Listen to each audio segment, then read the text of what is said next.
Oh, and I should probably put on what music we're playing because I'm using free-to-use music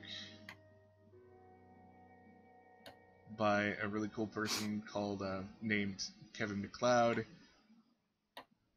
Like, if you want some really decent music just to play during your streams or whatever, he has a lot of good stuff. Kevin a lot of Cloud. Yep, it's MacLoed. I want to promote this. Where's my share? There it is.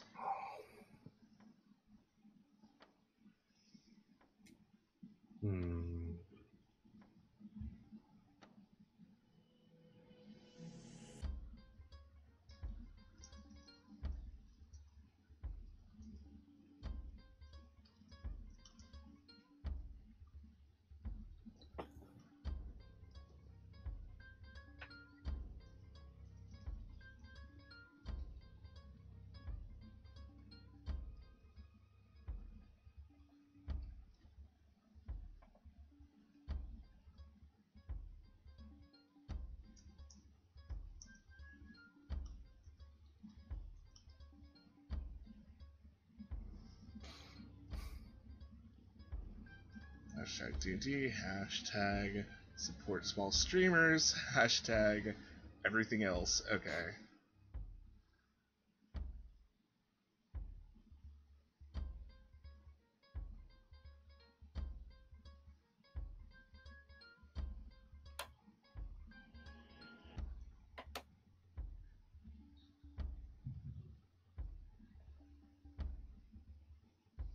Where are you all from? We're from the Seattle area. Oh, So wow. it's 7:30 right now for us. Yeah, same for me. I'm down in Sacramento, California. Oh, cool. Cool. Yeah, and we are streaming live right now, so just to give you a heads up. Cool. Okay. Got this. Tweet it myself.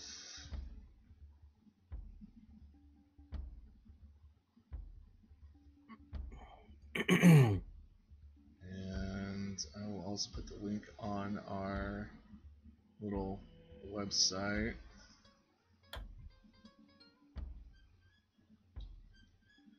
And whenever, just remind me about checking the YouTube chat. I'm still pretty new at this, so I'm like, I could go pull it up too. Yeah, that would probably be good. Did you make a whole other channel for this? No, it's on Swordfall, so It's on the Swordfall. Good. Yep. Okay.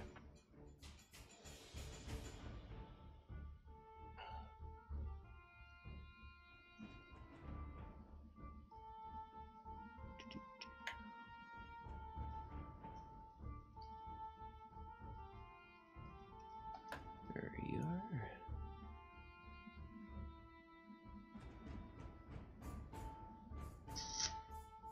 Yep. Now I can hear the music. yeah. Is it good through the stream? Yeah. Yeah. Awesome. Dun, dun, dun, dun. Yeah.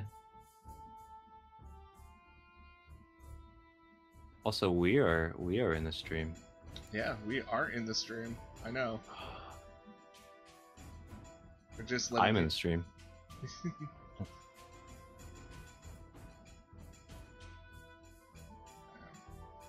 Yeah, my audio is playing through. Alright, awesome.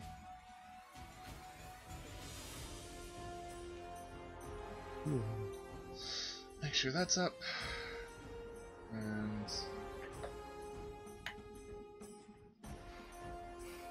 just make sure Facebook is up on my phone so I don't plug into my computer stuff.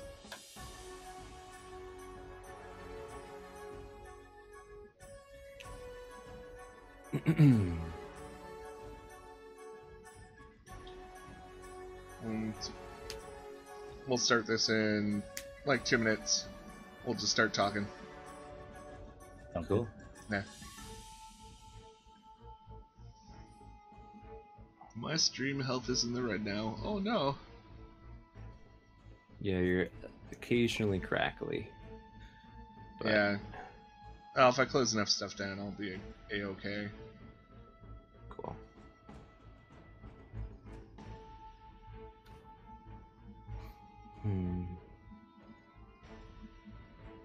Actually, if I just close this... Are we still streaming now? Yeah. Okay, cool. So, Yeah, that sounds better. OBS is definitely the way to go through this.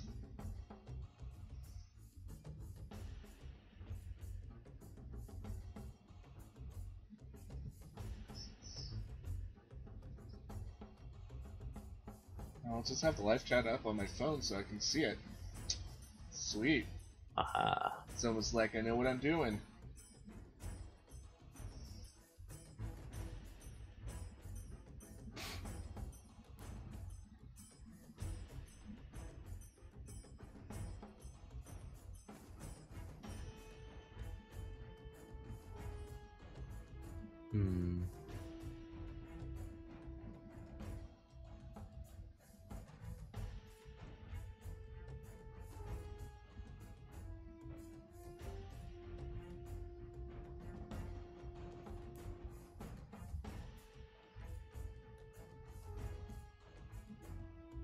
And yeah, that 2 minutes is over. So, let's start up this program. Hi, I'm Paul. This is the Tales of Swordfall channel. Tonight we are doing Adventures in Game Mastering. We're going to be talking about world building tonight. I have 2 people with me at the moment. Maybe a few more to come in a little bit later.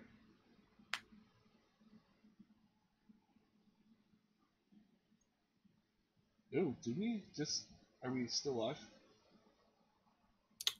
We are loading. Oh. Yeah, I'm getting the same thing. Yeah, like, I just got that too. What happened? There it goes.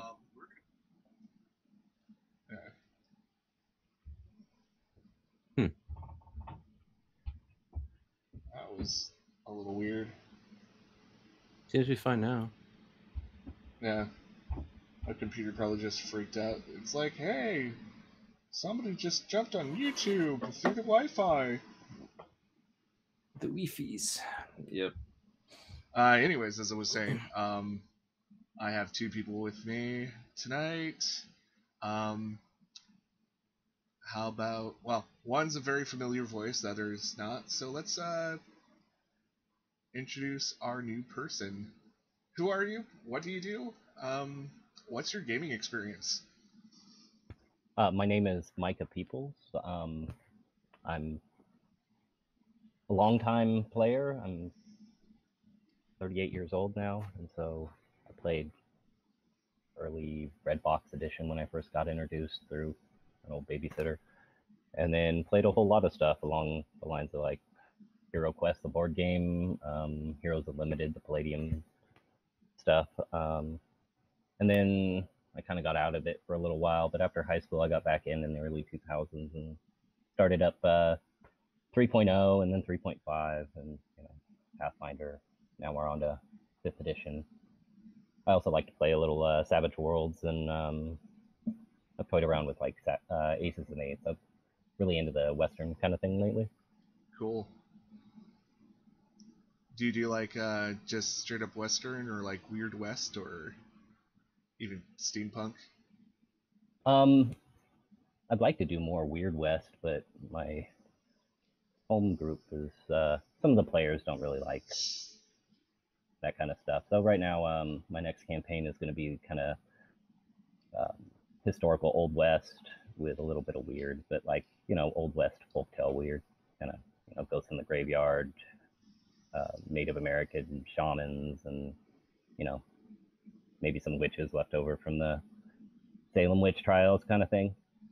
That's awesome. All right, and our familiar voice, Gats.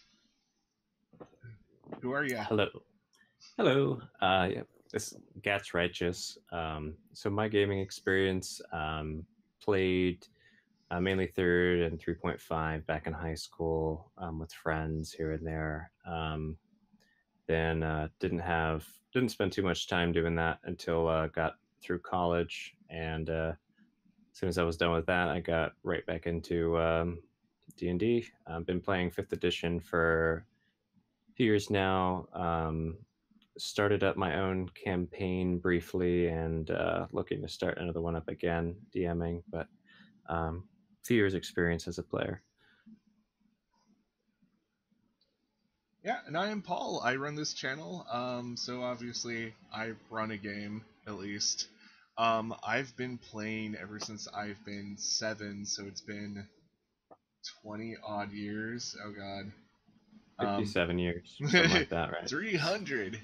My mom got me started with I think it's Advanced Dungeons and Dragons 2 and also the board game Dungeon, because she knew I liked fantasy, and she's like, hey, this is a good way to get that child doing math. Bless my mom. And oh gosh, I've played a lot of RPGs, including stuff from the Age system like Feng Shui 2 and Blue Rose, a lot of D&D and the variants of it. I even tried my hand at making my own indie systems and, well, lost interest, I guess. So yeah, I have more than enough experience, probably. Enough about us. We're going to talk about doing our own homebrewed worlds, world building, stuff like that tonight. It should be pretty interesting. The first question that we actually have is, where do you start? Like, do you start big? Do you start small? Do you start with just a vague general concept of what you want to do? Who wants to go first? I guess I could. I guess I usually like to start pretty small, I'd say. I try and figure out kind of what starting out interactions I'd like the players to experience in a world, or at least to focus on in a world. And then from there, I kind of like to expand out and think like, what would the rumors be? How would this little area end up like it is? Why would it be like it is? And what parts of the world is not connected to it? What are the unknowns? And after kind of throwing together a bit of that, I really like talking to other people, bouncing ideas off of them, and letting the world kind of come together that way. I usually don't just sit down and write out a world myself. I really like to get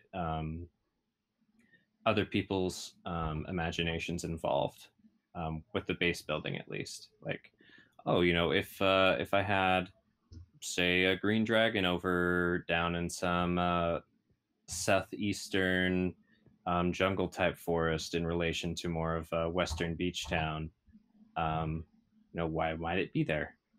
And talk to various other DMs, or just people who are interested in fantasy or sci-fi, or any of the various stuff like that, and kind of expand from there. I could ramble on and on and on, but what I really, really enjoy about world building is getting other people's ideas and input, and also especially if you can get your players involved in the world building. That's a really fun way to do that. Yeah, we'll get to that topic in a little bit. Mm-hmm. So, like, what's a good example of what started you off building a world? Okay, so I would start off with the idea of, I want my players to crash land or be brought in. I'm sure this sounds familiar. um, either crash land or be brought in by a ship having little to nothing on their person. And I want them to show up in an area that's either completely unpopulated or near a very, very small isolated town. I want them to feel the isolation of nature around them. And that would be my starting point. I want that to be how they're introduced to this world. They're they're lost. They don't have a direction per se right away that's clear to their desires. But there's plenty of world to explore, and there might be some happenstances that can give them some direction once they get there. I think that would be about the type of thing I would start with. Or I might come up with another idea of I want the players to be just having left their hometown and intersecting at a traveling point, and then some type of, try not to spoil other ideas I've come up with that might pop up later, but some very powerful forces at play kind of guide the players, each with their own individual motivations, unaware that they're entwined with those around them, and then kind of have that unfold to them through some very extreme circumstances, like a very traumatic event in a small town they're all passing through at the same time. And then from there, it's fun to think about, what kinds of forces and interactions can they run into that would get them driven into a certain direction. For example, with the whole crest on the beach thing, there was one of two dragons that you guys would have run into. It was either a young bronze dragon from the north or a young green dragon from the south. And through that interaction, it was supposed to kind of show you guys that this is a world where there are powerful things just flying around. So to be wary, watch the skies, be aware that, the world and nature is powerful in itself.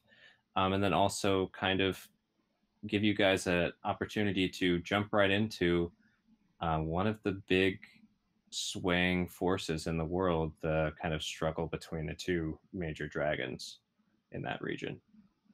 And then from there, it's fun to talk to people about, like, why might these two dragons be at odds?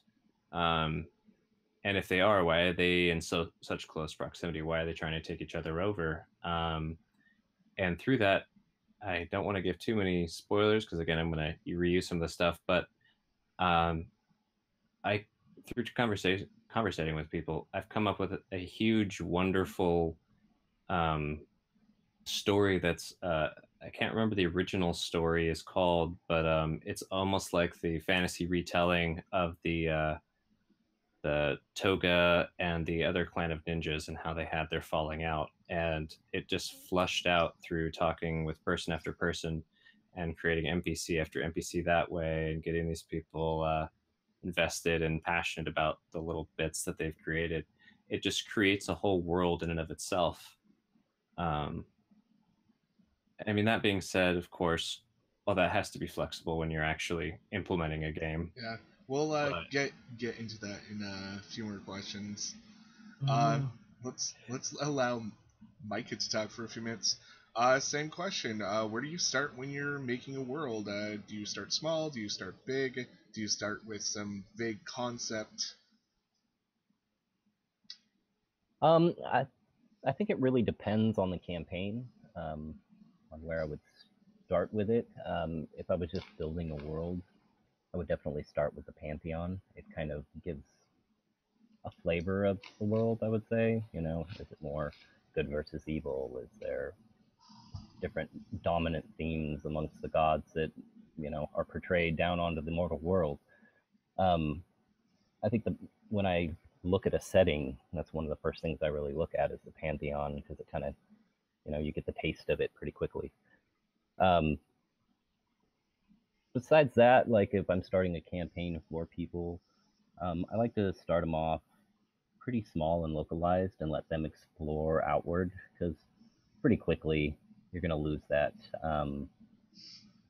tone of exploration, and everything is so large. Once you get out and you're moving around a lot in a lot of different types of settings, and D&D, especially high fantasy, you have a lot of options for travel when by the time you hit 6th, 7th level, just the amount of gold you have can really help out in that. And so I like to start small. My current campaign, I like to start with something that kind of gives the tone of the campaign too. Like this Old West campaign I'm going to do, they're going to start out, they're going to be different characters, have them have to flesh out their backgrounds, and I'm going to take little pieces of their background and put it all into kind of they pissed off one guy. And I picked Jay Gould from history because it's easy. He's one of the robber barons that are often talked about. And that's awesome. And so all of them have done some kind of wrong to him. Either they owe money or they went against his interests, even if they don't know it or not. And they're all going to be lumped together. And that's kind of the way, I can piecemeal their group together easily. One's a northerner, one's a southerner, one's a Native American, and one's like an Irishman who just got into town, I think, or an Irish woman, I believe, and into New York. So it's going to be kind of hard to mesh them together unless I do something. But I also want to give a tone to what we're going to be doing, and that people aren't going to treat them very nicely most often with the kind of line of work that they're going to be in. It's the Old West. It's gritty. It's harsh. People will rob you and swindle you, and I'm going to start them off by, oh, you need to come with us, and it's going to be either an armed struggle, or they're going to come and then they're going to have something happen to them, like, here, take this snake oil potion of traveling, and it'll be like, what, traveling? Oh yeah, it'll make your travel so much easier, and it'll just be morphine, knock them out, and they'll just drug them the whole way to their starting adventure. But then from there, I like to, unless I have like an overall theme for like some grand campaign, I like to kind of give them a short railroaded little adventure, and then from there they can do whatever they like. I fully expect them to probably retaliate with my home group with what's going to happen to them in the beginning. It'll be pretty interesting to see how they play it out. I'm going to make them, which are very beer and pretzels kind of a group, try to role play a lot more, and maybe even use a few voices or something. Yeah, it'll be fun. So it sounds like you go back and forth from like a macro level of like a pantheon, and then go to a micro level, and then like, I don't know. I guess the way to say it is like you have a lump of clay, and then you give it a general shape, and then put fine detail into it. Yeah, with my previous campaign that I did before this one, it was in Pathfinder, and it started out basically I wanted to do fantasy zombie apocalypse, and then of course with magic and all that stuff you have to have some kind of reason for it. Yeah. And I had a few ideas, but I didn't really want it to become this grand thing necessarily unless they wanted to, but that's what they went for. They were going after the cause, and they thought it was so grand that it became that grand, and it became like this world-ending event, and they went after a god. Whoa. Thor's Doom. Yeah, and they killed his avatar and banished him back. It was fun. Sounds fun. Yeah, it was a first to 24th level over about 2.5 years. Wow. Yeah, I should probably answer the question now. Where do I start? Do I start big, or do I start small? Do I start with a vague concept? For me, I start with a visual. Quite frankly, the campaign that this channel is for, I started with the image of my head of a giant doomsday sword dangling over a city. So it just sounded awesome. I started a campaign because I like the idea of a city stacked on top of a city stacked on top of a city, and just like the whole visual style of that. For a game I'm running in real life, I like the idea of just an area that looks like Skyrim, that looks like the Scandinavia area, cold sorta, but like in springtime it's slightly beautiful but slightly depressing. Um, Large mountains, large trees, open plains and swamps, and I kind of just built that. I don't really do specifics if it's a game that mostly has like exploration. I have basically a small outline of, yeah, this is the world. If I have time, I'll make gods and stuff for the world. Um, but it also depends on the campaign, how detailed I want to go. I was trying to start this one game, and the visual aesthetic that came to mind first, and I thought was really cool, were floating magical islands up in the sky, and people on flying boats going in between them. And there's a below surface world that's remnants of a civilization that's already passed on. Once again, more visual instead of like thinking about how did that get here or why. It's just, for me, whatever looks cool first and then build a story around that. You guys have any questions for me?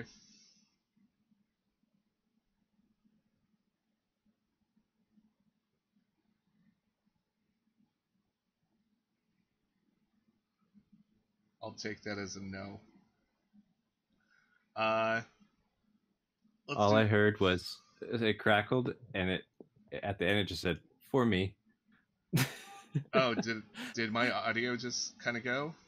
It cut out just at the very end. I didn't know you asked a question. Oh, for me at least. I was asking if you guys had any questions for me. I do. There's a lot of noise with the barking corgi currently, but I'm curious, like, how much of your live game do you plan out, or is it like almost random when we go to a tile or an area that you decide has been unexplored? With my live game, so little backstory for people who are watching, and also Micah. Ethan and I are actually doing that Sunday live game together, and it's a game I've been running for a little over the year.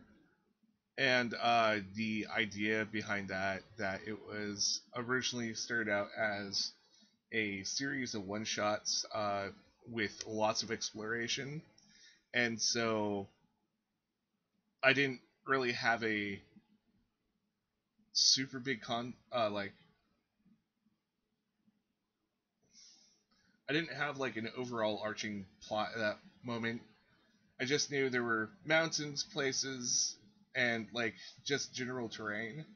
And as the characters explore, they would discover things and help fill out the world, basically put lore in, put history in, whatever. And so that's one of my examples where it's like I didn't really build a world necessarily, but kind of just chose terrain and let people go at it. Unfortunately, one or two people decide to make strange names for some of the towns. We have a place that's literally called Sucktown, but we kind of it devolved into Suckton. But yeah, It's less demeaning that way. yeah. Well, the town does kind of suck because it has a horrible nightmare scenario that could happen. So Yeah, I'm finding a lot of your towns have that though. yeah. Um, so, but given that background and also linking it to your earlier description, that's kind of the Skyrim-esque world, where you have a big valley. Um, but like I noticed, for example, with this new stage, you've expanded the east, Yeah. um, and it seemed different because it seemed like before maybe you were doing more of a go with the flow because of the drop-in style that originated from. But are you switching to more of a pre-planned mythos kind of story arc style campaign now, or um, and has that affected your world building with the live game, or are you kind of going still with the player generated world just pops up kind of thing? Um, yeah, that is a good question because that has going to an actual campaign, and so in recent events in that campaign, uh, the characters basically got knocked back 1,000 years, and so now we're in the history of the world that we had been setting up during the one-shot games. So there's technically already things established through the lore that was made by the players that is affecting the game now, which is kind of cool. But yeah, I decided to give it a little bit more structure and make the towns a little less random. And but I still fully what is the word? I still really like having that participation through the players of, you know, oh, what happened here, or you know, since we have two characters that are part of the past timeline, having them fill in like little details that I might have not thought of, or something they've heard, or wars they participated in, stuff like that. So it has kind of changed how I'm going about planning both sessions and planning the world, if that makes sense. Mm-hmm. Yeah, it does. Um, I had one question that just popped in my mind for Micah, about his Western stories and Western worlds.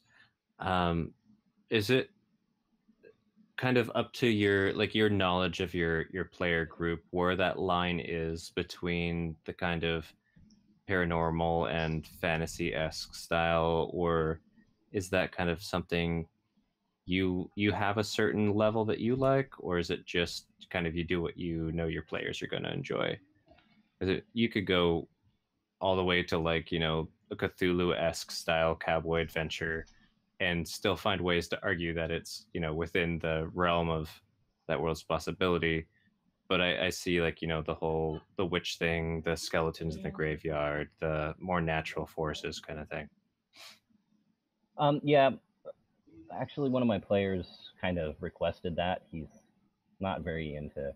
He says he's not very into steampunk, but um, I think he likes it more than he says.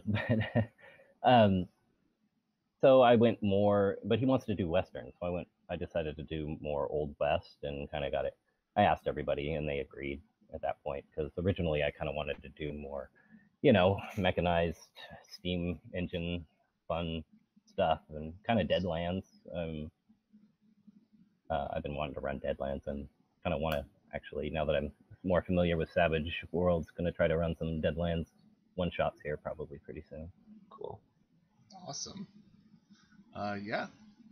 Let's go to the next question. I'm totally gonna do this out of order because this one seems appropriate. How much information about the world do you usually make um, at the start of your campaign, and how much would you recommend others having? Like, do you prepare more and you're like other people can get away with having way less, or vice versa? Uh, let's see who went first the first time. Yeah. How about Micah? How about you answer that one first? I like a lot of lore myself personally as a player. As a DM, I try to present as much lore as I can or know that they're going to be interested in. That's a lot of just trying to build the world early, I think. Like I was saying before, if you start kind of small and localized and let them explore out, you really only need to do a very concentrated lore on that original location, and then maybe one that they move on to and use as a base of operations where they're going to be more interested in it.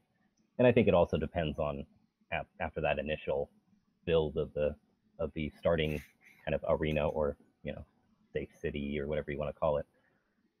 You have kind of the player option of how much lore they're getting into and how much they want to get into, and I think that's really where it comes into how much you need to build. I mean, I would suggest build as much as your players are going to want, but initially build as much as you're going to want yourself. Nice. So, in your opinion, how much is like over that line of way too much information? I don't know.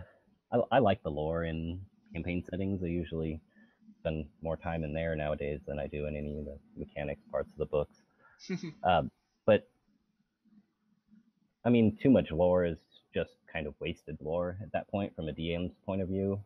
Yeah. I did a whole ton of lore in the initial area and surrounding areas, and I didn't make it as localized in my Pathfinder campaign, and they quickly ditched all of that lore, and I was stuck scrambling there for a few weeks actually, because we play 5 hours a week weekly, so Nice. It was kind of it was definitely a scramble there to kind of catch up on having enough for them to interact with alone.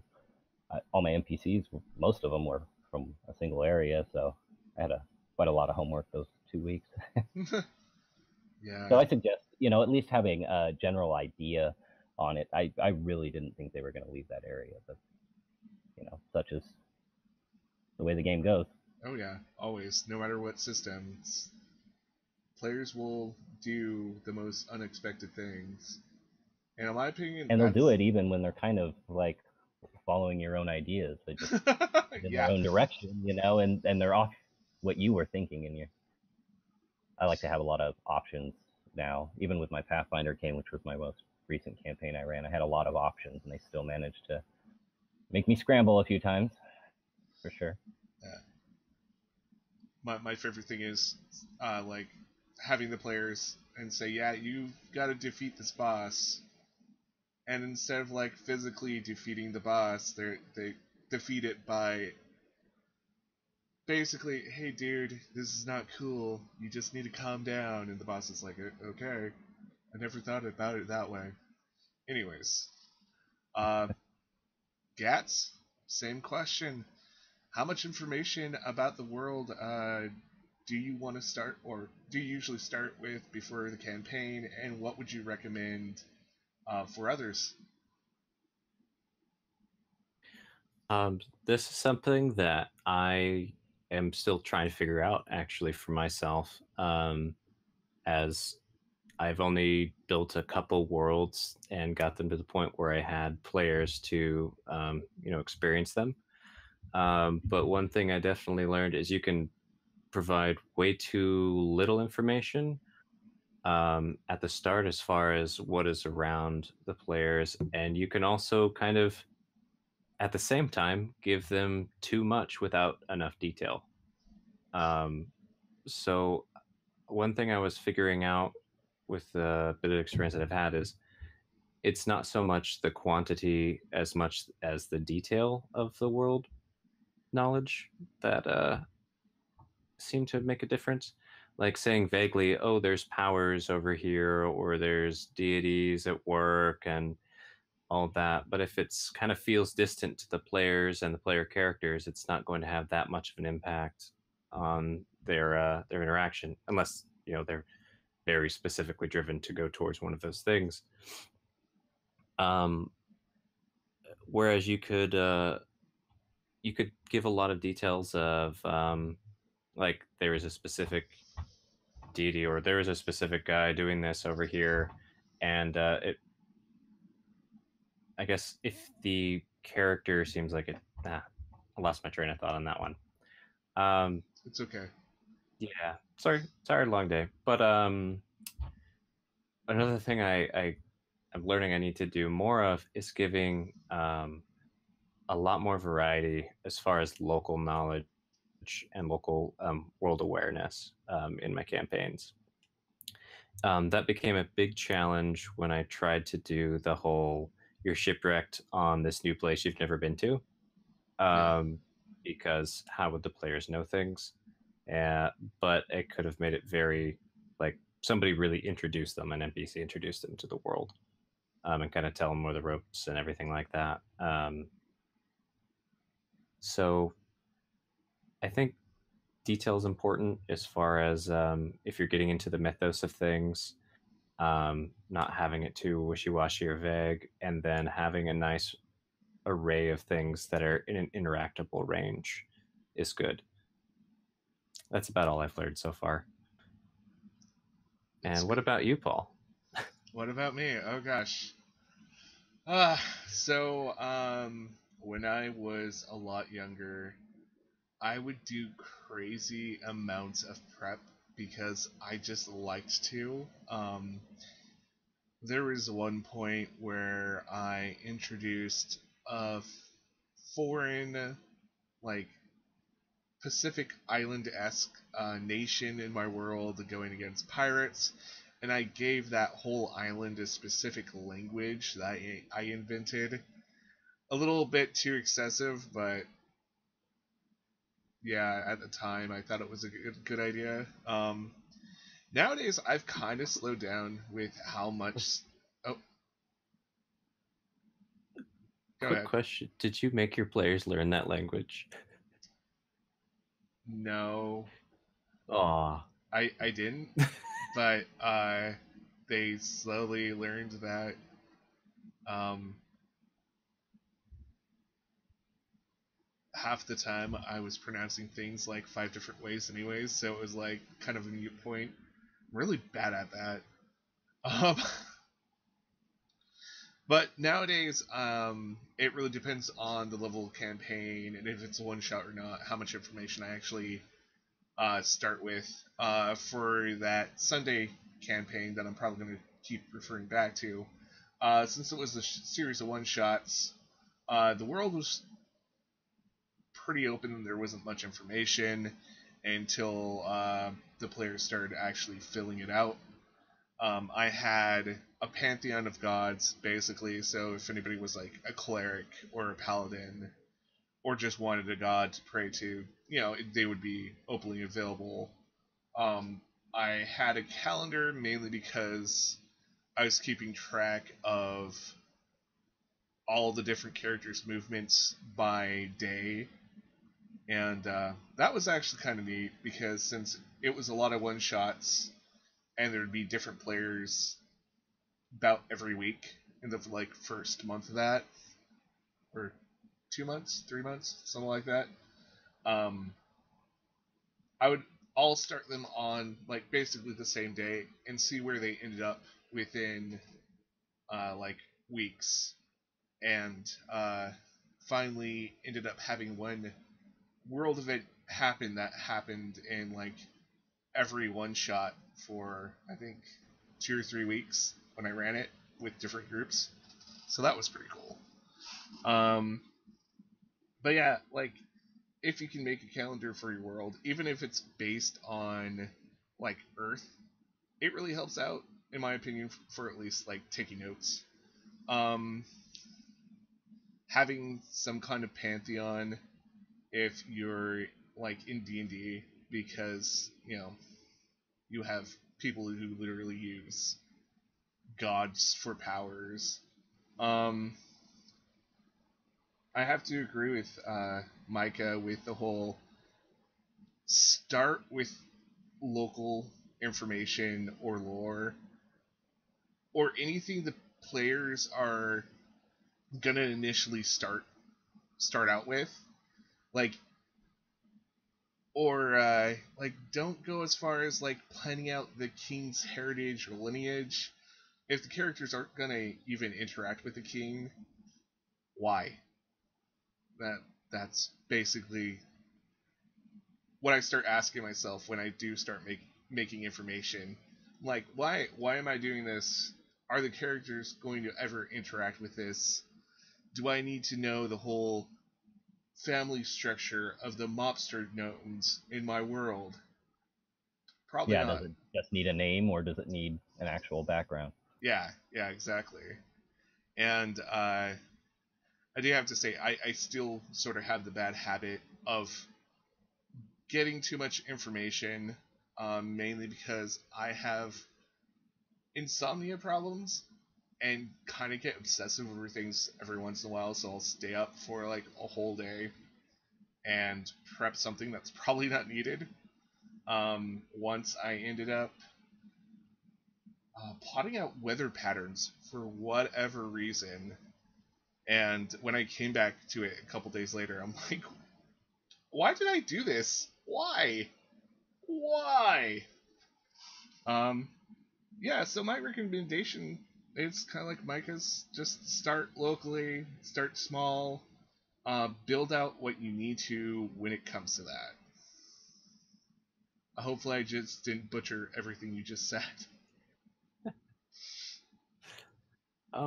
You might, this might be going off track, or it might be one of your future questions, but I do have a question for you and Micah. So I know in a lot of D&D groups, there's a lot of world building with players and the GM kind of filling in some gaps and knowing about lore and kind of the general mythos and things like that, the different powers at play, factions, etc. Um, but one thing to kind of I haven't figured out is what level of player knowledge versus character knowledge of the world is good at the start of a game. Or do you go in assuming your character knows most of these general mythos if the character knows it everything that the player does, or do you put stipulations like here's what your characters know based on what we talked about, or is this really just circumstantial question? No, that's actually a really good question I didn't have. Yeah, Micah, how about you go first with that one? Um, I'm sorry, repeat the beginning of the question. If I understand Yeah, it, go ahead. basically, given if you were creating a campaign and you had a lot of player input and collaboration with your world building, for example, and given that the players know a lot about the world, maybe more than you would want the characters to know about the world. I'm wondering what your guys' thoughts are about the level of character knowledge you might stipulate that the players kind of allow their characters to know at the start of a game, or is that really just circumstantial, not really something you can determine? I try to paint at least a general picture for everybody, and then give each person kind of something they know. Some people it doesn't really matter, or the player doesn't really care that much. But a lot of people, I try to, give them something they do know. And when things come up, I try to let them know beforehand because I've known all these guys for 20 years, so it makes it easy. But if I'm doing something online, I would definitely try to at least put out a little Google Doc or something of relevant information that the whole group knows, and then let anybody specific because of their class or whatever they decide to pick, and I have an idea or it just fits, let them know something that they know nobody else does and is probably going to become relevant. It makes them feel important in the party. And yeah. So given that online example, have you run into the case where you've done a lot of like collaborative work already with the world building, and then you're almost telling your players the part of the stuff you talked about that your character actually knows, or is it generally like you did most of that world building independently? Here's the general stuff, so they're seeing it kind of for the first time before the game starts, or if you already, or is there times where you've talked about that and a lot more before a game has started? I actually have yet to run anything online. Just Oh, okay. just Just an example. Year is my big year to try to run some online games. I've done mostly DMing, and probably 60-70% of my gaming has been DMing over the years. So I'm comfortable with that, but doing, the online, getting, um, planning out, Paul knows this, just trying to figure out how to plot out an actual one shot and not have it go ridiculously long or pack too much in. I was just picking Paul's brain a couple days ago about all of that. Oh yeah. Yeah. But yeah, that's what I really want to do, is be able to provide at least some lore to what they're doing. If it's not something that's established already, they can poke their nose in themselves. Got it. Well, thanks, Micah. Um, Do you have any 2 cents for me, Paul? oh yeah, definitely. If I'm including the players in the world, usually it's a session 0 thing, and I'm like, okay, what do you want to see in this world? Like, what factions do you want to see show up? And how I think about it is, if I'm having the players participate and make this is going to be common knowledge to all the players, unless like they're role playing, they've been living under a rock, or they're just new to town, or whatever. A good example is the game I was trying to start up with the floating islands.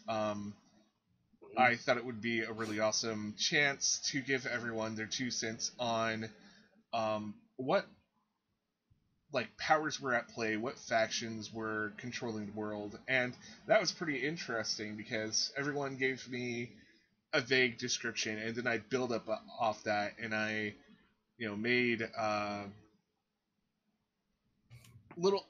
a little bit more intricate, so they knew basically the premises that everybody said and came up with, but like the power structure of that guild or faction wasn't known to them. I did notice that in that one example, since I was also involved in that world building, that you really put some clear lines of like, you're going too far in detail now, that. And I'm guessing now that's because of you didn't necessarily want the players to have that detail. Yep, that's actually exactly which brings up the next question, which, I'm going to ruin the segue by saying it's a good segue. So we've already kind of done this. Do you involve your players in any creation process? If so, do you have limitations on what the player can actually create?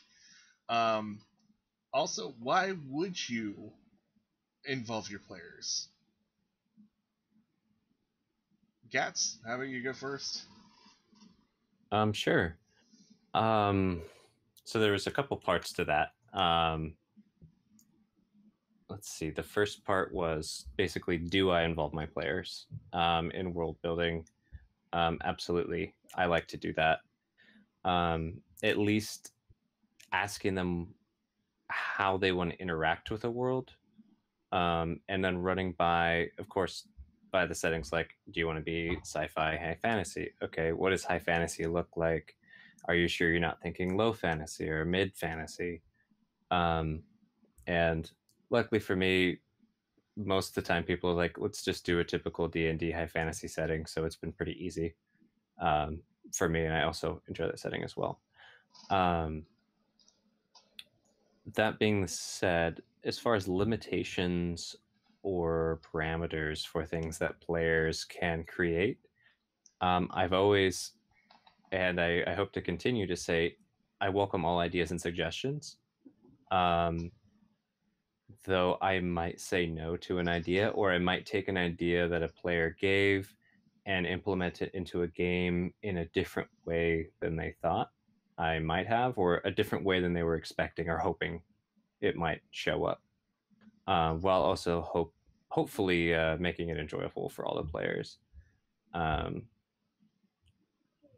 but I mean, there can be a lot of rich gameplay and lore building and role playing that you can get out of from giving players opportunities to make really specific niche things, whether for a player's background or just a random NPC or even an entire faction or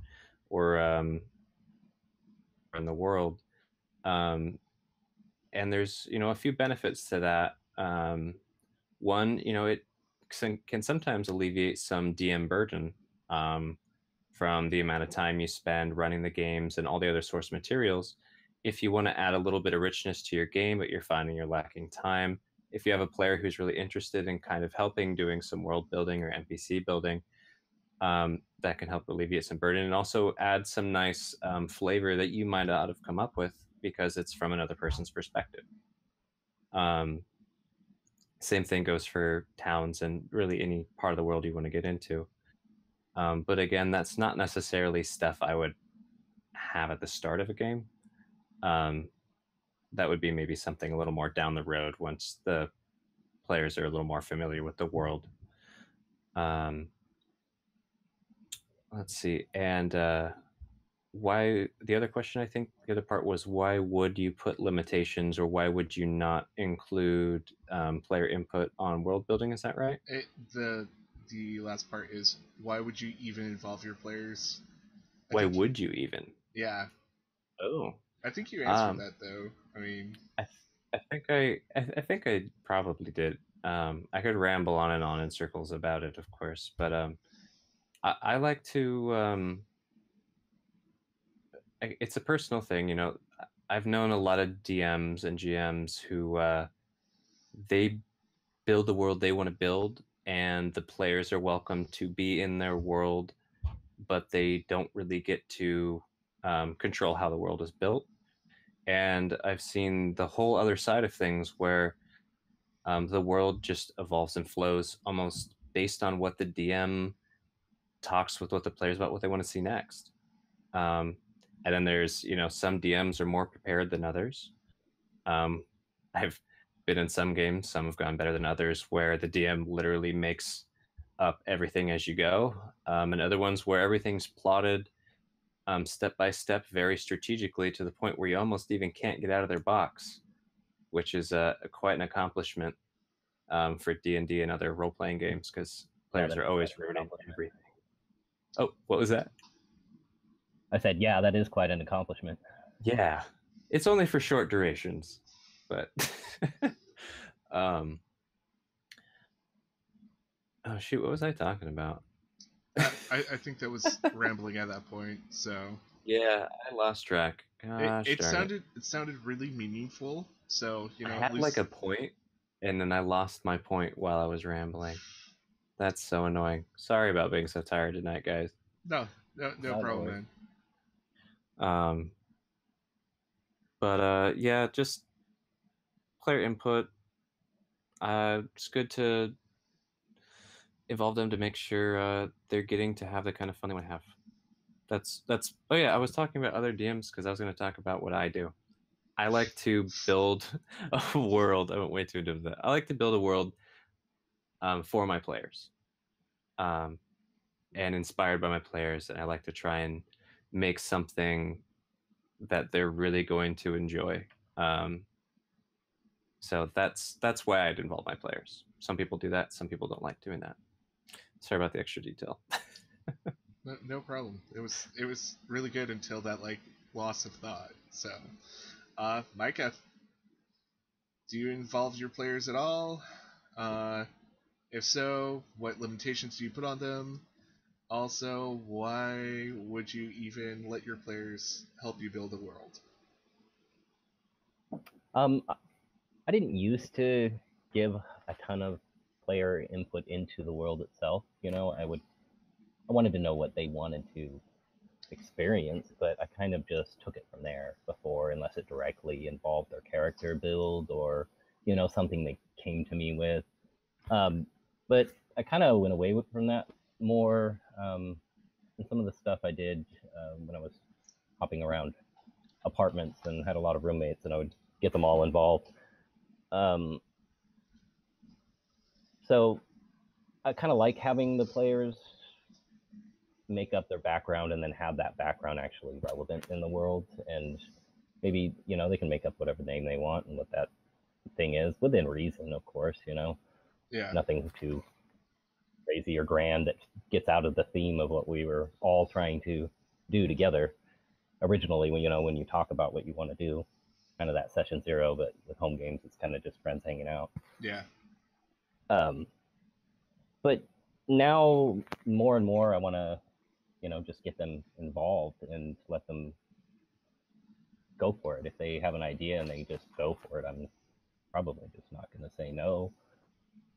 I tend to be more of a yes DM than a no DM, that's for sure. I've let people get pretty power gamey in previous editions, and I think I like 5th edition, and I like Savage Worlds a lot more because my players are focusing on, or the people in my group are focusing more on their character instead of on the numbers. I think 3.0 to through Pathfinder has kind of made people get into battle. It's all battle tactics. It gets very meta very quickly, I think, with all those numbers. And I'm tending to have a lot more fun with actually getting into the character and the world and the lore that I've been reading by myself and having so much fun with. I want to experience it as a DM or as a player, build these people and have my players have fun and build with me. Like this, I want to do a set of one-shots here soon that are going to pit groups of characters against something that's a little out of their league, like maybe level 2 characters versus a land shark or something fun like that. Nice. And that's obviously going to wreck them. They're just a big, hard-hitting tank, and they can come out of the ground at you. So it's not like a easy situation for them. And it's going to be set in this one little kingdom, and I have it fleshed out enough that it's kind of capital with the castle, and then there's like one trading city that's actual substantial, and everything else is just villages in this little poor kingdom that's in war and now besieged by monsters that they're going to have to try to take out with their less than adequate skills. So they're going to have to rely on like resources and talking to people, trying to get stuff, maybe go to an area and try to set traps for them. It'll be interesting to see and try to get them more involved and having to try to talk to useless royalty and nobles that have these resources but don't want to give them up for anything. They won't even give them up for the war. So kind of a thing. Sounds interesting. We'll have to you'll have to keep us posted on how that all goes, actually. Shoot, I just had a question and it flew out of my head. So, anything else you want to add to that? I had a question for both of you guys. Is the dreaded, battlefield scene with lots of players on the field. Have you guys done it, and how do you handle it with that? This big epic scene of kind of like Gondor being besieged, kind of a thing. Do you want to jump on that one, or do you want me to jump on that one first? I know it's kind of a loaded question there.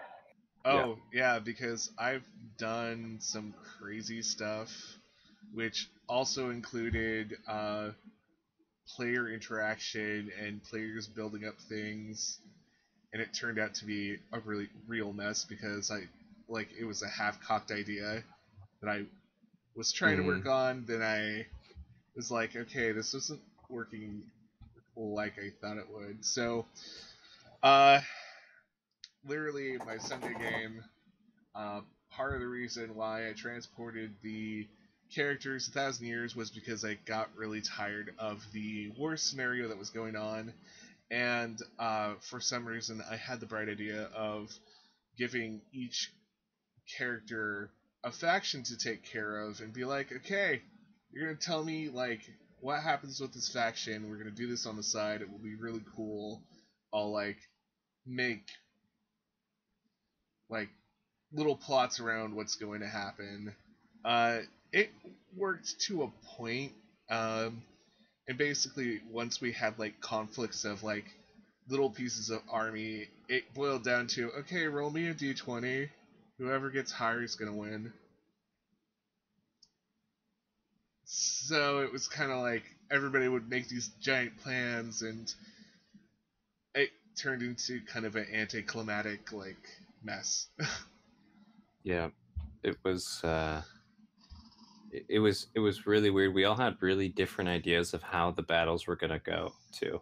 Yeah. So, like I remember the the siege at the gates. I was expecting like to meet them out at the battlefield, out front of the castle.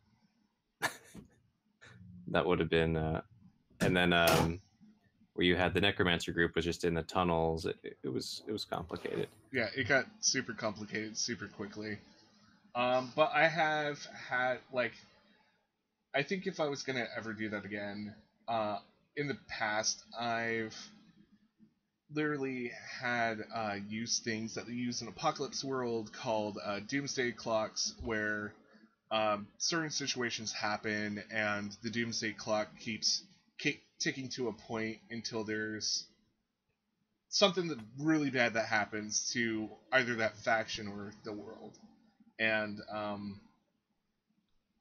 if you haven't read the rules of Apocalypse World, I would highly recommend buying that, because that system has a lot of great ideas. Lots of great ideas that can be applied to a lot of different RPGs, in my opinion.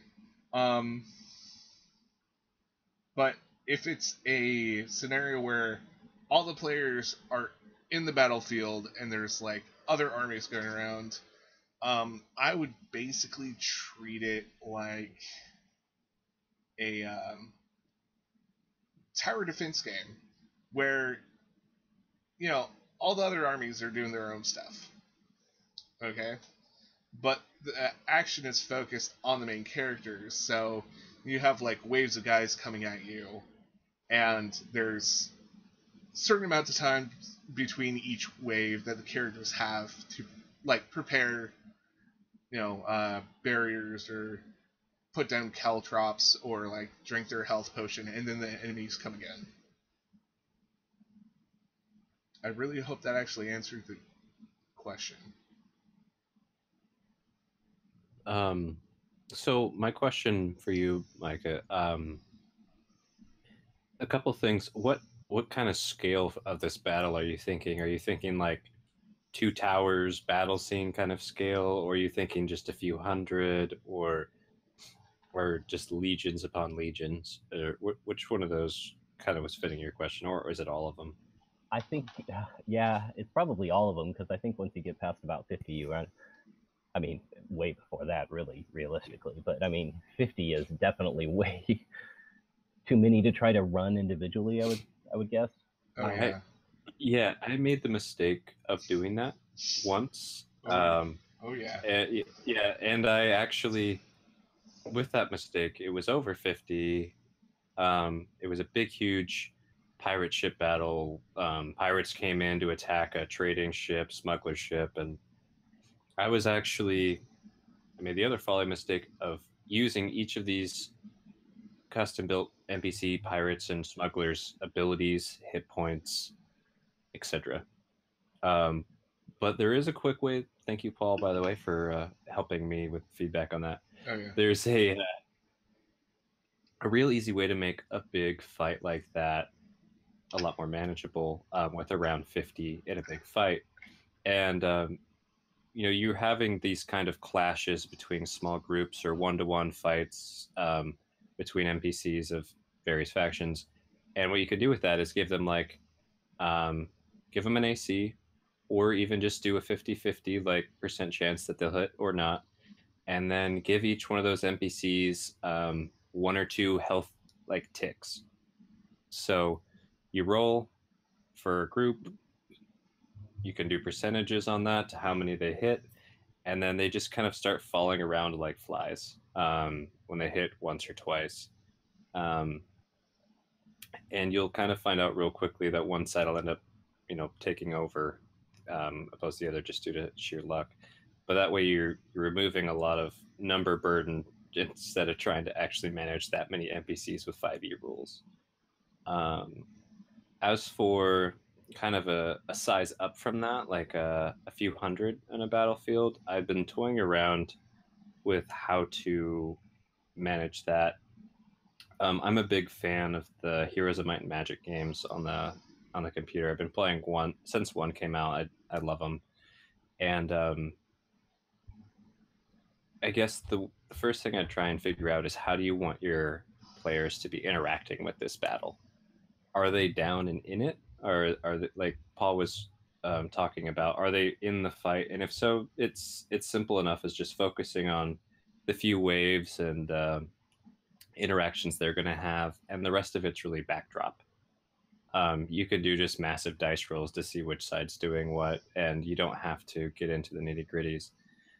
But if you're trying to have your players have more of a commander style, I had been kind of flushing out a Heroes of Might and Magic style thing where they have stacks of troops. They command those stacks of troops, and those stacks have they have certain statistics and rules. It's almost like a mini game. So you can imagine almost like the players are looking over a battlefield and they're moving. It's like a complicated chess game that they're playing, a little war game within D&D. Would be the way to do that. But I would definitely recommend stealing somebody else's battle system rather than trying to make it from scratch. And bigger than that, like Paul was saying, just do D20s versus D20s and talk it out. It's not worth, unless you want to straight up get into some really fun, really nitty days worth of battle ground simulating, which is fun in its own right. But unless you guys are all ready for that, it's its own thing. Yeah, it can be pretty burdensome. I ran one with, that it was that zombie apocalypse game, and they'd figured out that the zombies could actually be controlled by these little alien leech things that only had one hit point, but would climb inside a host and hide and command up to, I think, 10 of them at once per leech, something like that. Cool. And so they started bombarding this, it was like a wall keep in a little pass that was there. Oh, and, yeah. They decided, they went there, and I had it on the timeline that thing was going to go down, and they kind of just kept saying they wanted to stick it out here, knowing that all these zombies were coming, and they had their newfound information that they were actually had, because they observed them be kind of smart on the battlefield at times, and other times very dumb, and they put 2 and 2 together and figured it out. So they just one group of these was kind of a challenge for them with the little master, and and then you had, I think, 203 over 3 waves, so 300 total, but 3 waves of them hitting the wall. Oh, wow. And they would light themselves on fire to try to take out the door, so they couldn't just hide on the walls and attack, because they'd have to, it would be kind of pointless to get overrun. So they had to sit there and hold the gate where they came in at, and they wanted to really know how many people were going to be left. So we did a lot of it swing by swing in the early parts of it, but then moved on to, once a lot of the common little warriors went down, it became easier. But I also did a lot of group attacking too. Their one set of their people versus another set of the zombies, and kind of do opposed rolls, and they would do their attacks during the round, and they killed a zombie, so that would give them like a plus to the roll on that side. Mm-hmm. And I rolled a little, a D2 to, it was a D6, 0 to 2, to see how much the zombie got for a bonus, the zombie horde or whatever. And so I just figure out losses at that point. So, 1-1 versus the other, the winner lost, 1d6 guys, and the loser lost, 3d12 guys or something like that, plus I let the heroes get a +1 for any of them that they killed during each round, so it'd be 3d12 plus 2 or 3.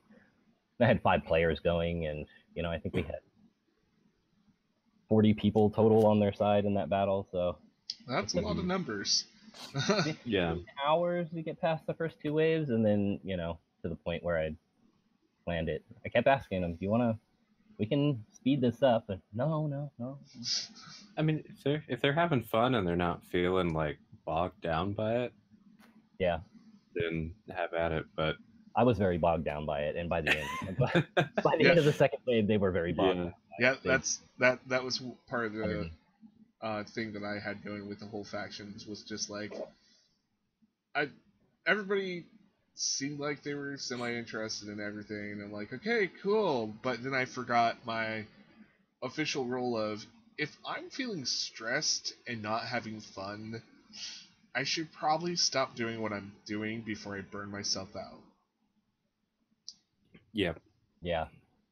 Well, it ended up being good in the end, because all the players kind of on the field that were any type of leader that were at this fall before they went there, except for the son of the king, the unlikely heir to the throne, since his father and all his rest of his family are dead. Now he's the king all of a sudden, and he was the only one out of all of the leaders on their side, and he's like a 15-year-old kid who has no battle experience. So at the end of the battle, they ended up kind of puppet kinging the new little prince and got him back on his feet, and later he became an NPC who rallied other survivors together, and to mount their resistance to everything going on. Sounds epic. I can say at least that much. Originally it was supposed to be just survive, and then they just really wanted to investigate everything about it and what was going on, and so that's what. It ended up going godly at that point. It was pretty fun. One other quick thing that I kind of toyed around with is, if you have groups like that, like a wave of zombies, you could try and build the stat blocks with those to be like a singular unit, like a swarm style or like a boss style, where you have certain tiers of how many there are. Maybe you have 4 tiers. One, it's like 75 to 100%, and then 75 to 50, and so on and so forth. And then the stat blocks kind of change as it goes down, whether linear or not, depending on if you want them to have our last hurrah or something, of course. But that can sometimes make big groups a lot easier to manage, where give them a multi-attack and something else, but ultimately it's like one big shove, and then you have just 4 different tiers to keep track of instead of 25 zombies or something along those lines. And then when you play with that, it can also be really fun using those mechanics with just a boss in itself as well, which a lot of them have some stuff like that built in.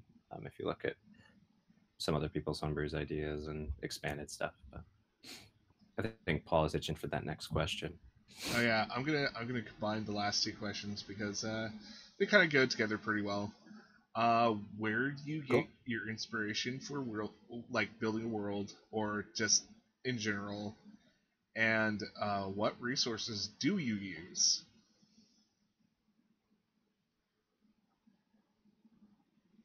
You want to go first, Gus? I was going to say, Paul, why don't you go first? Oh my gosh, me go first? Okay. There we go. Yeah. So resources. The source book, always, especially if it has a good section for the person running the game and it has suggestions on how to build the game. The DMG has good suggestions. It has all those random tables that you can roll on for making towns and stuff, if you want to go that route. There are a few books out there that I've heard of about world building.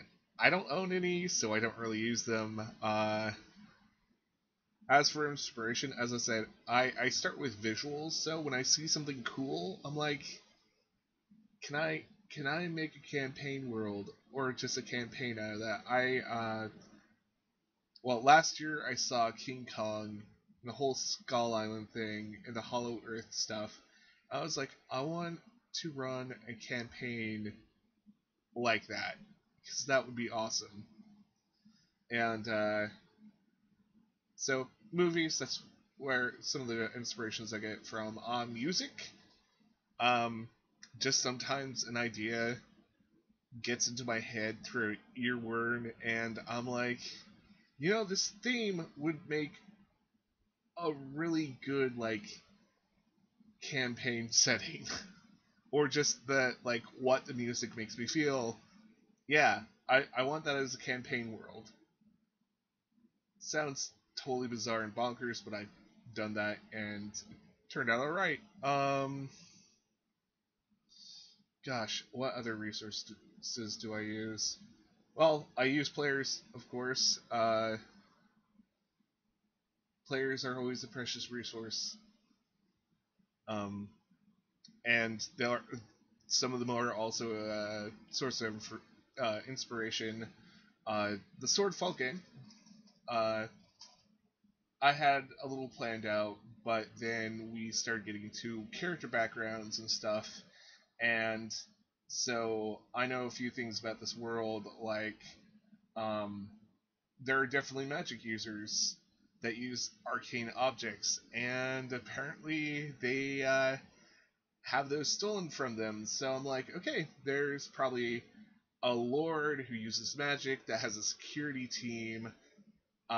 There's an elf kingdom somewhere around here. So I kind of combined those two ideas together to make something in my world, which I gotta be vague with because I know my players watch this channel. um, Another I don't thing. watch this channel. It's fine. Just Yeah. tell me all about it. Well, see, there's a dragon, and no. Um, uh, Also, watching some of the YouTube channels out there, like Taking 20, WebMD, even some of the just play groups out there. They have a lot of good ideas, a lot of information, a lot of advice. If you're struggling with an idea for, what do you want to put in your world? What kind of monsters do you want in your world? Taking 20 has the whole series of Kill Your Group with Monster, and the guy who runs that channel usually has marvelous ideas of how to implement the monster in your world, and like a good setup of why they're there and what you can actually do with them. Yeah, I think that's it for my little rant. Micah, you want to go next?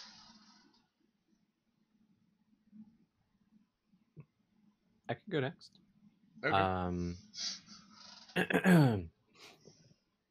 So, and with your question, are you thinking about? It sounds like you touched on, monsters, creatures, the world interaction. Are you thinking just everything, basically? Just what inspires you? What inspires you to put what in your world, and any resources that you use to make the world? Okay. Things that inspire me to put them in my world is anything where I think it's awesome. Like, just vaguely speaking, whether it's street art that I see while I'm on the bus, or it's a movie I watched where there's one little scene in there. I'm like, man, if I could make my players feel like I'm feeling right now, I want to do that. Or music, like you said, basically anything, even day-to-day interactions. What I do is I keep a notepad of um, kind of D&D brainstorming ideas in my jacket at all times, and two different colored pens. And anything pops into my mind that I think I could expand on to put into a game, I write it down. If I think it's really, really cool. mean, there's all kinds of movies out there that they have elements of that I would love to make my players go through something similar. Um, Not gonna say what most of them are because I plan on stealing a lot of their ideas. But Die I Hard. mean, sure, sure, yeah. Uh, and as far as resources go, I mean, I'm a huge proprietor of the DMs Guild website. I love looking at what people have created um, outside of the normal, um, Player's Handbook, Monster Manual, Xanathars, etc. I've bought so many different resources through there. I love just reading what people have come up with, and then I like to mishmash it into something unique, or sometimes something so cool and out there I would have never thought of it, and I'll just put it right in the game. Like, whoa, that is so off the wall, yet makes so much sense. It's perfect. Um, and like you mentioned, there's so many really helpful YouTube channels and blogs and podcasts for helping people think of things to put in their games, like WebDM. Oh shoot, there's so many different helpful channels out there where just listen to them and listen to it a couple times, let your brain wander, and it'll come up with some really like, whoa, what if I did this? Don't have to do exactly what they say, but it can definitely help you get inspired, get you thinking of the right track. Like one tip, I can't remember where I heard it. It was a long time ago, I think now. It said, go find nature documentaries of countries that you've never even heard of or regions that you're really unfamiliar with. Grab a pen and pencil and then start coming up with monster ideas. I And completely agree with that one. yeah, Yeah, that's a it, good idea. and it's not just the monster ideas of like, oh, that's a creature, but look at like how they hunt, look at how they attack, how they interact, and it can really, if not spice up some things that already exist, you can come up with some really interesting encounters for your players that way. um but I gotta say, monsters, um things that pop up, nature documentaries now, resources. As far as story goes, I get a lot of story ideas from movies, from books, from honestly where my imagination goes after watching a really cool movie or reading a really cool book. Like, what else could there be with this idea? Where could this go? Um, and then world building. I I'm kind of lazy. I go with the high fantasy and what my players kind of want. So, what about you, Micah? Well, a lot of my influences are literature. I grew up reading a lot, and early video games. So a lot of the ones that I got into just even before D&D happened to be kind of, I don't know, fantasy based, and um, but I'm a big fan of the Earth Sea cycle ish. I think they're on the she wrote a fifth book now, but the Sparrowhawk Jed is just it's a great tale. It's all name magic and um, heroes that aren't you know just heroic. You see them as a real person and without it being a drawn out like Tolkien kind of novel. Hmm. Um, it's a really really great read. I recommend it for anybody. A lot of my resource books I would probably use are just books I have from before. Like I had some of the AEG books I still use. Like the Dragons book they put out is pretty in depth on dragons. Doesn't matter what system you're using. It has just a lot of detail on them. Breeding and behavior beyond just a couple sentences. How they set up their lairs. Yeah, it's a great resource book if you want anything to do with dragons. And a book Legends and Lairs put out probably early 2000s called the Seafarer's Handbook. and it's got a lot of great just on the sea type of stuff, how to handle an underwater adventure. I mean, it's got rules. It's a 3.0 book, I believe, but it has well beyond the mechanics is its usefulness. It's great. Just a lot of book, ship designs and how to build a ship. So it's a great resource that I've used time and time again. A lot of my other influences are just TV, movies, folk tales. A lot of folk tales, especially actually. But yeah, I love like the Homer's epic and the Iliad and all that kind of old Greek and even Eastern influenced, like the Warring States period or the Three Kingdoms period, kind of just fun stuff. Okay. I'm a big history buff, so I really like to delve into different cultures and even like Gats was saying, finding something that you're not very familiar with and really going with it. And it could be something as simple as a specific group that was in like Spain during 380 or something. And you'll find probably 6 or 7 of them, and each with their own distinct cultures. And because of the Roman Empire, you'll find quite a bit of documentation on them. Oh yeah. But I don't think I really use many other resources besides just taking notes and using Google to kind of search different things that I'm trying to look for. And the website Donjon, I tend to get on there from time to time. It's pretty useful. Yeah, I probably use that a little too much.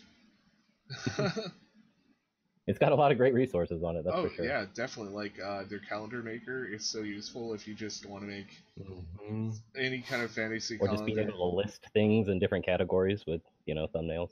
Oh yeah,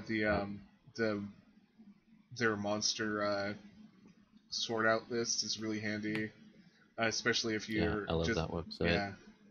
Yeah, that's probably what I use the most. Just easy, can pick one or two that you're looking at, or list them all by CR and kind of have a range of what you're looking in real easily. One other thing, speaking of Donjon, it just automatically made me think of fantasy name generator. Sometimes it's fun to go on there, find like a faction or evil group generator, make some names, grab some, and then try and think how that name would even work. Even there's some off the wall random ones. That's been fun for kind of creative inspiration as a challenge goes. Even better is get one that's really hard to pronounce and then just write it down and give it to your players. Yeah. This is the name that should never be said. Slide the paper. They'll make a decision on how it'll be said for you. Yep. Yeah, I was naming Necromancer Kings, and I was using a random name generator, and the name Bane Killen came up, and I'm like, I have to use this. This is so stupid. But I could imagine some like guy with a big ego is like, yeah, I'm Bane Killen. I'm a Necromancer King. It's like the Limp Biscuit of necromancers. Yeah, when I see funny names, so I kind of try to write them down and list them. And I used to have like a master list. It's in one of my folders somewhere. But just looking at those kind of names when I'd encounter them or think of them, they just build a character around it. It's already got its own personality just from the name. Yeah. I'm just thinking of Dakota's campaign. All those poor NPCs and their nicknames we stick them with.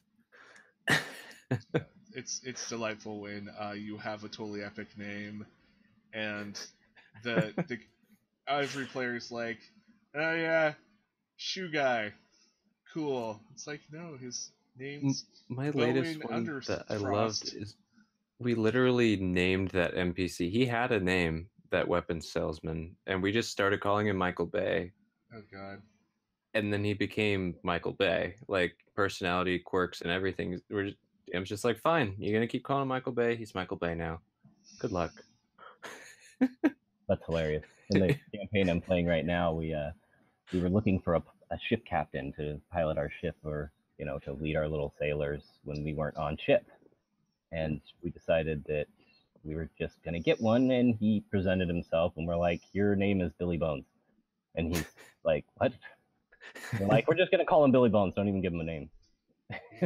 Here's 5 gold. You're Billy Bones now. Yeah, and the guy and our DM was just like, "And how much money are you guys paying me?" And well, I'm Billy Bones. Let's go. Perfect. I'll be whatever you want to call me. Keep giving me gold. Yeah. I had a lot of fun with Billy Bones. I was playing a bard, and we ended up with sending stones. So I gave him one, and every single night I would waste all of our sending stones on a joke war with him. But we awesome. we might have to contact the ship and have them. Well, we're gonna have to do it tomorrow. Then I'm sorry. Yeah, sorry. This is important though. This is he got me last time. I need this. Yep.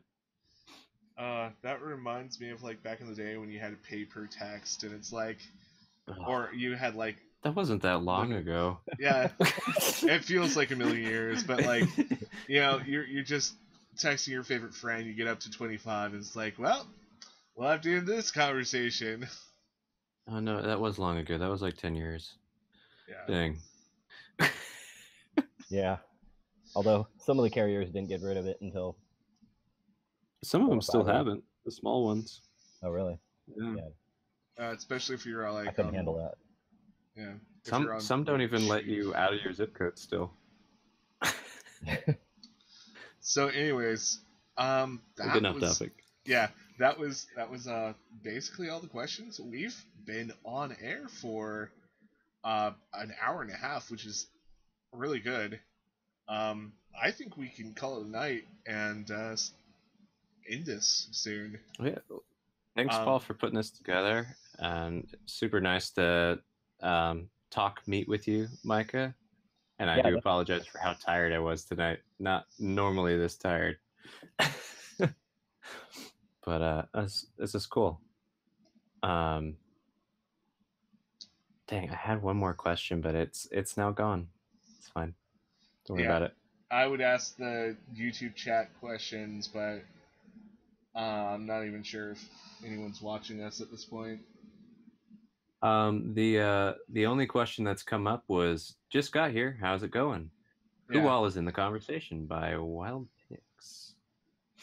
Yeah, I believe that's one of the guys from the game mastering group. But yep. Hey, that's all we got. Yeah. Well, hey, let's do an outro of actually saying who we are and what we do online and where you can find us. Cool. Yeah. You want to go first, Gats? Sure. Yeah, I'm Gats Righteous, part of Band of the Hot Gaming. Also on the Swordfall group, which is awesome. I do D&D stuff, anime stuff, AMV stuff, streaming, part of a group of other gamers, do a various group of other things. You can find us at our website, bandhotgaming.com, or at our various YouTube, Twitters, Facebook pages. You can find me at Gats Righteous or Band of the Hot Gaming. And I'm Micah Peepels, and I just am a longtime DM and player online, and going to be doing quite a bit of DMing online here in the near future. Oh, we're going to stream any of your games, or is it just like group only? I can. I was thinking about just maybe recording them and maybe throwing them up later, but it sounds like it's kind of just as easy to stream it straight on there. Yeah, actually it is. We can get easy and free. Yeah. If I can do it, you can do it now. There you go. Yeah, I'm not opposed to it at all. Yeah, I've been on a few that were recorded and stuff for people's YouTube channels and stuff. So yeah, it's cool. It's fun. I look forward to seeing it. Yeah, and talking about streaming and recording things. Around, so if you guys want to join. Ooh. Ooh. Well, I'll have to think about that. I have a lot of games. You're in like 20 games right now, Paul. Yeah, and now I'm doing like live chats now on gaming. So You're like, how can I get one more? Just one more. You're like the D&D It's just a glutton. one shot. Oh. Yeah. So, anyways, talking about streaming and putting things online. This is my channel. Tales of Swordfall. Like, subscribe, press that bell so you can know more about when we're doing live stuff, etc., etc. If you want to follow me on Twitter for whatever reason, Puppies.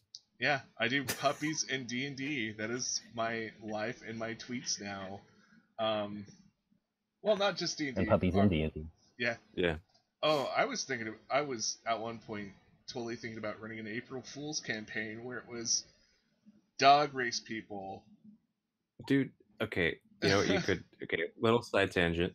I don't know if you guys have read the graphic novel. Oh god, I don't remember the name of it, but it's the neighborhood dogs and cats, and they're fighting off the undead. Oh, yeah, It's so I know what you're talking about. I'm tempted to someday, when I'm a more well-versed DM, to run like an animal campaign like that, where their humans don't even know what the hell's going on. That sounds amazing. And they're secretly saving the world. Of course. Yeah, like they have, there's the older jog shaman who like teaches them the ways to fight the necromancy, and they're actually battling like human necromancers. Oh, that's crazy. It's a really fun graphic novel series. But yeah, I should probably continue my outro. It's okay. It's cool. Yeah, if you want to follow my own personal Twitter, I'm at Paul Paul _ Gerrish Gerrish on Twitter. Also, at Swordfall D&D is the official Swordfall Twitter account. And as I said, if you're listening to this, you're already on our YouTube channel, so subscribe. Woo. Yeah. I'm being so subtle about, that. yeah. Yeah, and if you don't like, orders, don't subscribe. So, yeah. Yeah, just don't worry about subscribing. I don't care. All right. Well, good night, everyone. Thank you for everybody who watched us or will be watching us in the future. Mm-hmm. Yeah, Good. Thank you very much. It was fun. Yep. Yeah, thank you. Good night. Good night.